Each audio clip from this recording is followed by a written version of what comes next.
Pendant 4h30, Eric est dialysé. Ses reins ne fonctionnent plus, alors c'est cette machine qui prend le relais afin de purifier son sang. Et là, elle chante. Là. Ça veut dire que c'est terminé. Eric a le sourire. Aujourd'hui, la dialyse s'est plutôt bien passée. Pas de chute de tension, juste la fatigue habituelle. Le taxi qui l'a amené ici à 6h ce matin l'attend pour le ramener chez lui. Il va pouvoir déjeuner, mais attention, avec un régime particulier. Pas de fruits, de charcuterie, de poissons, de fromage ou encore de chocolat. Bref, le sel, le potassium et le phosphore sont à bannir. Et puisque son corps n'élimine plus l'eau sous forme d'urine, il faut impérativement gérer la quantité de liquide ingurgité. On a droit à 0,70 centilitres de liquide. Mais il faut compter que dans les légumes, il y a de l'eau.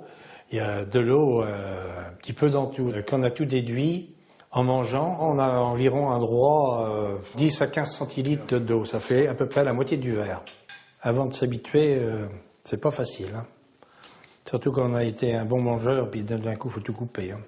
Pour l'aider, Eric est suivi par une diététicienne.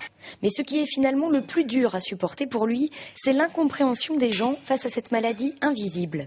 Il y a des gens qui ne comprennent pas du tout la maladie rénale, parce qu'ils me voient marcher et ils me disent, il y en a qui m'ont dit, voilà, il n'est pas malade pour marcher. Pourtant, un simple excès de potassium pourrait engendrer chez lui un arrêt cardiaque.